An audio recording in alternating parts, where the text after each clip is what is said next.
is the Vintage RPG Podcast, your source for the best in classic and contemporary RPGs. With your hosts, Hambone and Stu.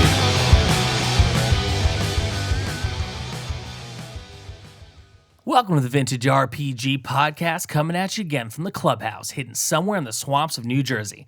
I'm John Hambone McGuire, and today we have an interview with a true icon of fantasy art, Russ Nicholson.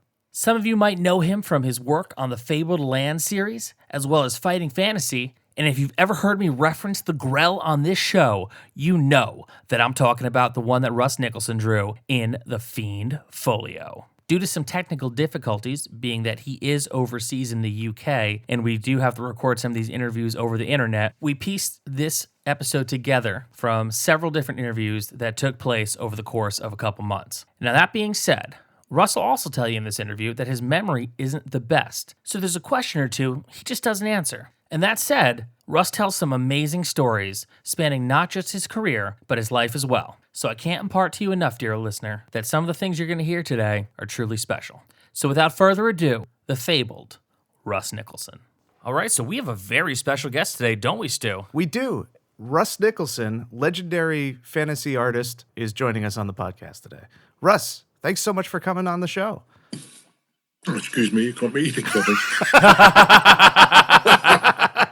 My pleasure. Last thing I want to do is choke. That would be terrible. We need to keep you healthy and alive.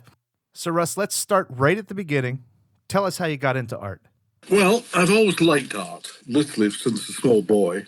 And this is this is going right back, actually, because this is really pre-internet. I mean, there's so much stuff on the internet now. I actually follow a lot of bits and bobs, art stuff, because I've never seen it before. Well, you may take from my accent that I'm Scottish. I was going to ask, you do sound Scottish. You're in England now, right? I am. Yes, I've lived in England probably longer than I lived in Scotland. That's my accent. Well, you know what? As Mike Myers said, and So I Married an Axe Murderer, if it's not Scottish, it's crap. It's true. Well, the last time I was in Scotland, they didn't believe I was Scottish. How rude. So there you go. I always wanted to be something to do with art, right? And primarily illustration, funnily enough, rather than being a painter. And if you will believe this, originally I wanted to draw for a British children's comic called The Beano. Back in the 60s, you could leave school at the age of 15. And in fact, that was the first year that I got a tax invoice, even though I was still at school. Now, the government's always going to get their money, so. Oh, God, yes. Trust me on this one. And so, with the help of my mother, we wrote to DC Thompson to ask were they hiring and would they look at some artwork and all the rest of it. And we got a very nice letter back, which basically said no. But we like trained artists who've gone to art college. And if once you've got art college training, come back and talk to us. So I looked at the situation, realised that I would have to go and get what they call in Scotland hires, the same as English A-levels. Did all that, got to college, did 4 years, the degree level. In fact, originally, I actually didn't want to do the degree at all. I wanted to do the illustration course that was there at Dundee, fancy name Duncan of Jordanson College of Art, which is now of Dundee University. And I contacted DC Thompson again, because that's in the same city, and said, so would you like to look at some of my work, and et cetera, et cetera. And they said, oh, no, we only train our own. We don't like people who've been to art college. Oh, jeez. It was a pure catch-22. So I was offered an extra year at college and what they call postgraduate. And so I took that and then realised I would have to try and find a job. And I knew that very few and far between were jobs in Scotland, unless you knew somebody. So I went south. My mother had already moved south. And from there, I went into London, tried to find an artist agent, because in those days, publishers wouldn't look at you unless you had an artist agent. Found one, but realised that with the few jobs I was getting, I would have to get a proper job. So I started work at an advertising agency, basically the equivalent of a sweatshop. It did everything. And I'll be truthful, in 4 weeks, working there, I learned more than 4 years at art college. Isn't that the way? Yeah. In fact, somebody asked me recently, what would I advise? And the one thing is, don't go to art college. Which is ironic because you taught art college for a long time, right? I did indeed. Amusingly, I later did become a comic artist in some of the DC comics, but they're Gerald's comics. And I did that for several years. Like romance comics? Yes, there were titles like Bunty. I'm trying to think now, actually. I've got piles of them because I used to get them just to see what my work looked like. That is one of the things I've always adored. I think that's the difference why I wanted to be an illustrator and not there. I love, and I mean I love, seeing my work in print, even to this day. So I keep on working. As long as I've got fans and people like my work, then I keep on working. You know? But my memory is a bit dodgy now. I won't bore you, but a few years ago I had a stroke. I had cancer. I'm in remission. Congratulations. Oh, thanks. The stroke has dissipated, but it has affected my memory. It bounces backwards and forwards. So with my illustration degree, I headed to London to first find an agent to help find work. This at first started off all right, but with limited funds, best materials to use proved a stretch. So I had to find a full-time job. I did find illustrative work, but it was usually what somebody else wanted me to do. It dried up as tastes changed, and the infamous 3-day week, we had a 3-day week in the 1970s in this country, and it caused havoc. Because although the actual 3-day week only lasted a short while, its effect, especially on the advertising and illustrative world, lasted years. And really, unless you were established with a very big agency, you had little chance of getting any work. The final straw working in London was that I was laid off from that commercial house I was talking about. So I scrabbled around looking for paying work of any kind. I kept drawing, and as fantasy work was always a driving force, I began to submit work to many small self-published fanzines that proliferated in the 70s. British ones, American ones, and Canadian ones. This led in turn to being contacted by White Dwarf magazine, where I did some work. So what was that like working at White Dwarf during that time period? Because that is the genesis of when tabletop RPGs were occurring all across the world. Technically, it was owned by Steve Jackson and Ian Livingston, I believe. I'm very vague on this. Another person whom I know well and is a friend, actually, Jamie Thompson, worked there at the same time. He is partially responsible with Dave Morris for the Fabled Land series. Okay. And I've done all the interior illustrations for those up to book 8. Oh, wow. Originally, when I was doing small drawings for White Dwarf, they sort of contacted me. I had been doing stuff for a British fantasy group called the British Fantasy Society, who I would send in work, and then they asked me for work, and could you help with this, and could you do that, and all the rest of it. And I was quite delighted to do so. And then they actually started paying me. How delightful. Yes, that was a novelty. In the interim, of course, as I said, actually, with all this 3-day week and being laid off from first 1, then 2, then 3 different agencies, I did find work up in Norfolk, but the problem was very simple. The amount they were going to pay me was, once I'd paid for living expenses and or bus fare, I had no money left. So I thought to myself, I've got to do something completely different. And some people had said to me in the past that I was good at explaining things. Personally, I thought that school was shite. I absolutely loathed it, especially when I was in Glasgow. You're in good company here. Oh, I won't talk about it, but I really hated it. So I decided to become a teacher of art. And one of the things you had to do for postgraduate was to talk about your early education. And I just let it out. Said everything. And the primary thing was to try and never be the kind of people I'd met when I was at school. This is back in 1979. Mm-hmm. And I got a job, and that was fine and all the rest of it. And stuff started to come in from Games Workshop. And then they started to ask me about some work for a particular thing which they were going to connect with TSR called the Fiend Folio. Some of the pictures I had already done for White Dwarf. Others, they asked me to do some fresh ones. And they asked me to do some other bits and pieces. And I happily did those. And they paid me a pittance, but I was perfectly happy. And I said, but I can have my artwork back. And they said, oh, yes, of course you can have your artwork back. So then they asked me, oh, have you got any other work? Because we need some fillers. So, for example, the first 2 drawings in Fiend Folio, one of which has got my name taken off it, I lent them. I didn't give them to the TSR. I lent the artwork with a proviso and promise In those days, it was a letter mostly that we corresponded to return the work. Did they? No.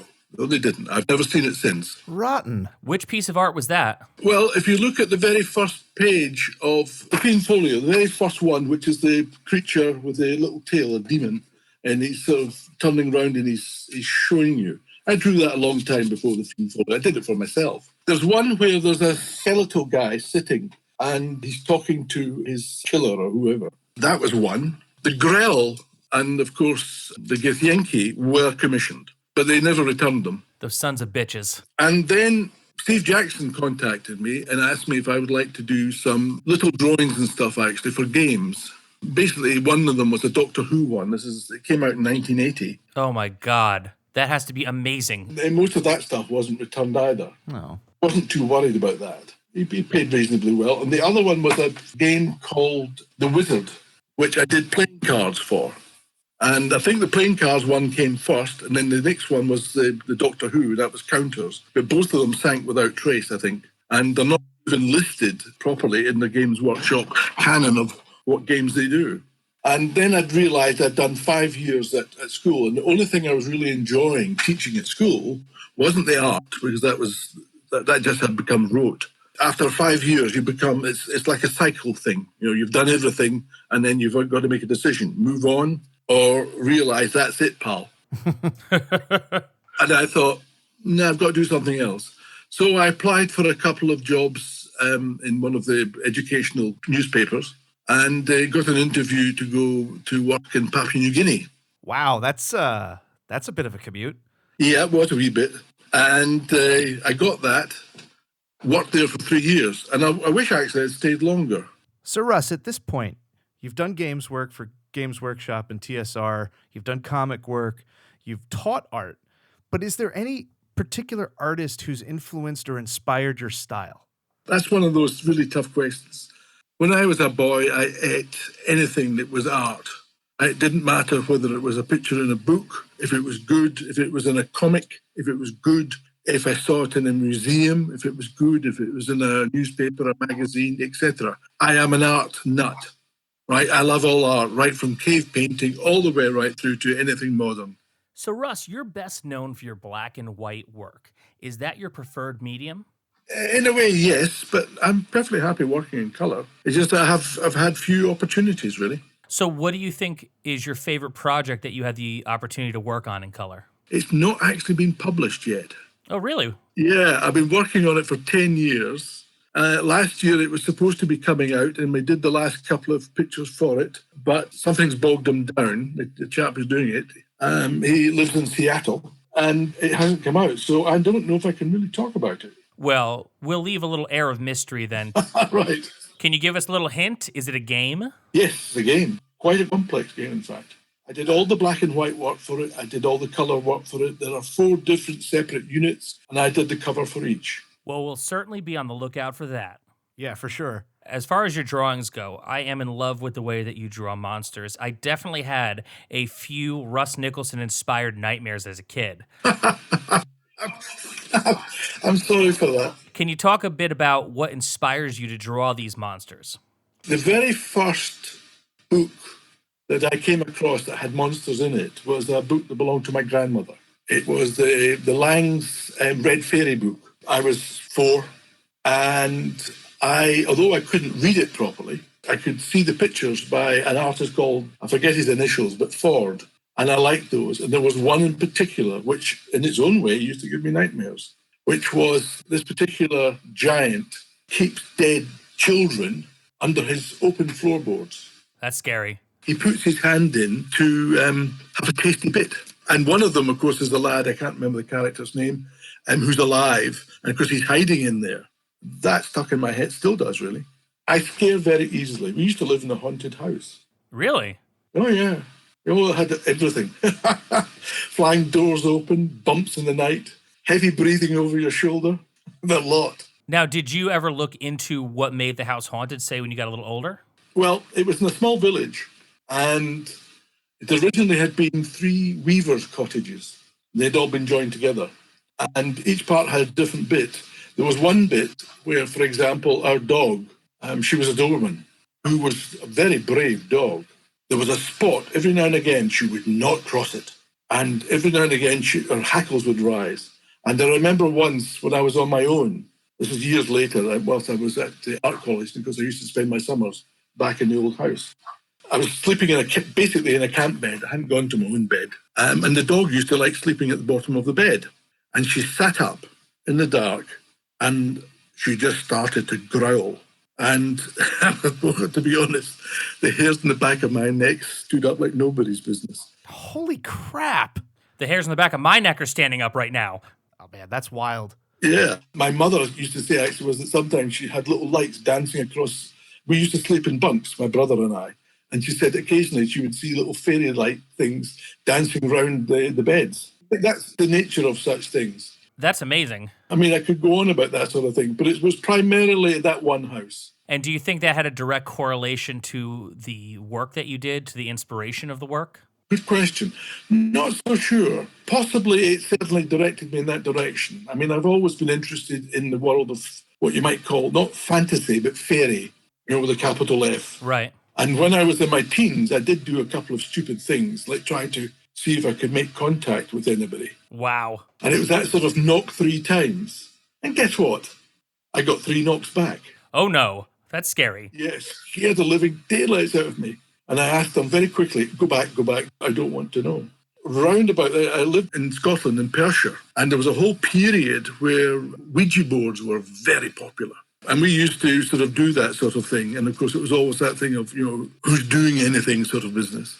We got a couple of things come through. Most of it actually was gibberish. But every now and again, you would get something. And my mother decided, no, we're not doing this anymore. We were in our teens. And my brother, who was a total skeptic, took some friends of his, and they had a Ouija meeting sort of business. And there were about, I think, 2 boys and about 8 girls all round the table. And the table took off. And he told us about this. And I said, and you did it? And he says, no. And I said, well, so what happened? He says, I don't know. But the girls ran out the room screaming, and that was it. Yeah, that should be it. Don't mess with demons. Jeez, or anything spooky. Jeez. I don't know what they are.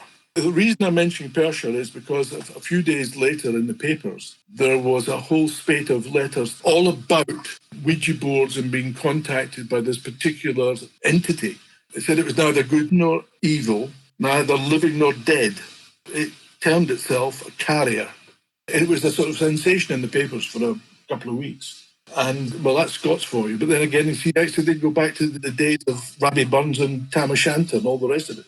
So this is all really formative, sort of spooky stuff. And I think that this is a good way to segue into my next question. You have a dark sensibility in your art that I think comes through. It's like a real gritty, often very violent kind of aesthetic. Like even with just actual blood, you don't really see actual blood in American fantasy art of the period. So was that an intentional choice on your part, or is it just something that kind of came out in the art?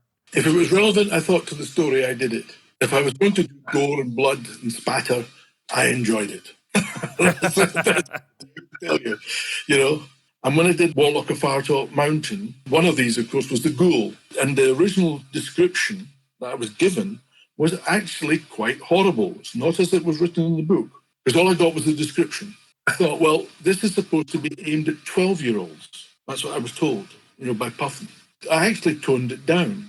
And a few days later, when the book came out, they actually gave me the cutting from the Daily Telegraph, which is a British newspaper. And it said, one of the most disgusting pictures ever presented to a child in a children's book is this. And it was the ghoul. Oh, that's amazing. I just loved it. I thought that was really funny. It's one of my favourite quotes. Sadly, I used to carry it about in my wallet and somebody nicked it. Well, through some of this art, you did design one of my favorite, and I can speak for Stu, one of Stu's favorite D&D monsters of all time, the Grell. Where did the look of the Grell come from? It was the same as the Githyanki. It originally appeared in the magazine White Dwarf, which was part of Early Games Workshop. That was their house organ. And they had written up a few lines, this is a so-and-so and it does such and such. The Grell was effectively described as this tentacled thing, and that's what I worked from. From that, I came in with it. The more time I have to think about something, to me, the better the picture is. The more rushed I am, the worse I get. I'm not going to claim that all my artwork is good. It's not. But every now and again, I do something that I like. So speaking of the Grell, around this time were you aware in the early 80s that TSR designed a toy based on your design? Not until Stu sent me one. Geez, Hambone, you're trampling all over my moment of glory here. I didn't know. I apparently not. So anyway, Russ, what was it like when you got that toy into your hands? As I said, I scare very easily, right? I sit and watch something, actually, and my wife sits beside me and she just laughs her head off because she sees how scared I am. And I'm not scared. It's, how can I put it? It's not what you see, it's what you think you see. I feel the same way about horror movies. Yeah, that's why I don't watch an awful lot of them. I've read horror and so on. I liked early Stephen King. I thought they were very well written. His first writings were, to me, very visual, and therefore I could easily sort of sum up what that was like. There's a film called Francis and the Haunted House. It's Francis the Mule. I think it was the last in the series of 7, and it was the only one that starred Mickey Rooney. And we were living in Glasgow at that time, and my father, he liked Mickey Rooney, and he decided to take me to the cinema. And there's a scene in it where there's a murderer in the back of the car, and it just sort of comes out. And apparently, I don't remember what happened. All I know was I had a screaming attack. My father had to take me out of the cinema. Everybody was as annoyed as hell. And years later, I watched the scene, and what I saw never happened. I imagined something completely different. And every now and again, I do things like that. There was a series again, this is when we were living in Glasgow, called Quatermass in the Pit. I love that movie. Not the film version, the original TV serial. I love the TV serial, too. My brother used to watch it from behind a chair. I really enjoyed it, up until the point where there's a character called Sladen. And every time I see the actor, I still think Sladen. And things start to move about in the Martian spaceship. You know, the spanner starts to move and all the rest of it, and it runs out and everything starts to go and the music builds and all the rest of it. There's a particular scene where he gets to the church, and apparently at that moment in Glasgow, more or less all the households who were watching it switched the televisions off. And there was a power surge because there was suddenly too much power, but nothing being used. And the next day it was the talk of the school. And what I remember, I was, 10? What I remember never happened because I watched it later. It was repeated again at Christmas. And my mother said to me, because she hadn't been there when we were watching this, she said, do you want to see it and see what scared you? And I went, no. I said, I'm not going to let something like that scare me. And I went in, and what they showed, right, was fine, but it wasn't what I saw. Again, same thing.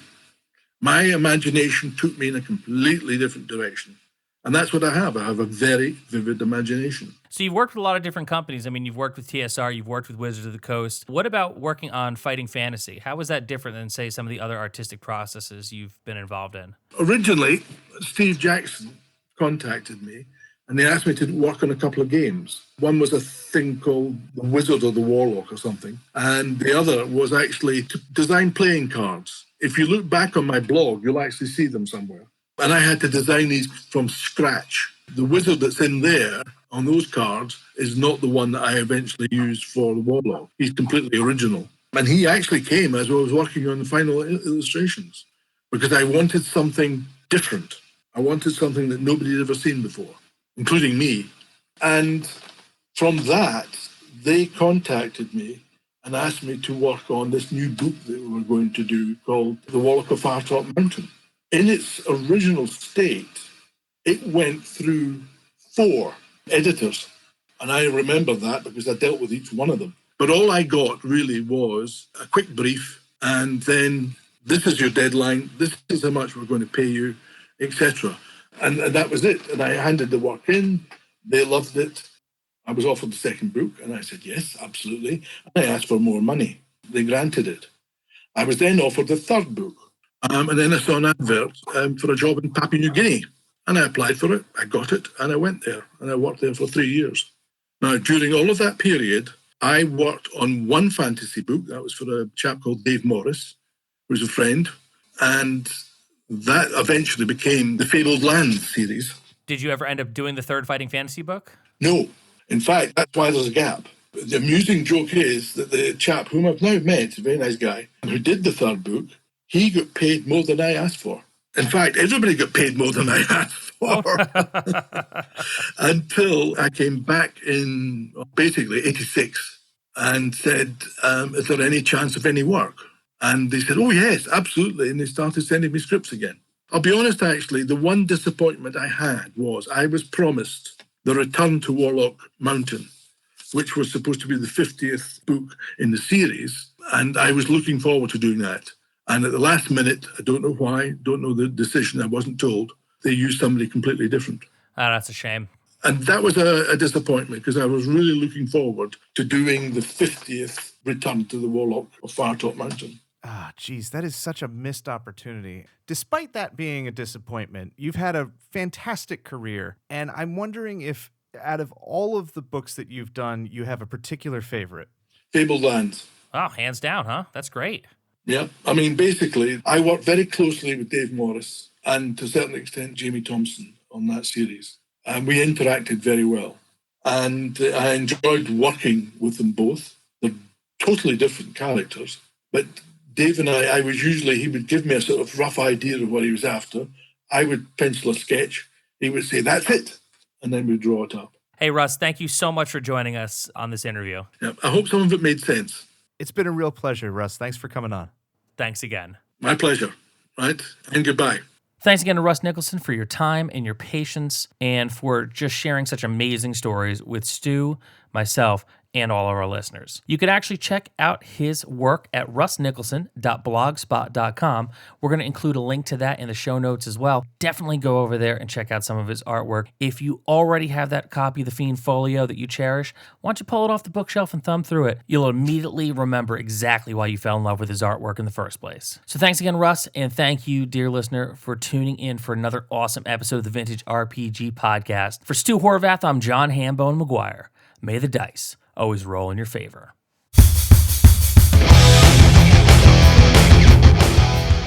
Thanks for listening. Don't forget to like, review, and subscribe to the podcast. Every review helps other listeners to find us. The Vintage RPG Podcast is a ham-fisted production. Music by Dego West. Art by Schaefer Brown. If you like the podcast, you should also consider becoming a patron at patreon.com.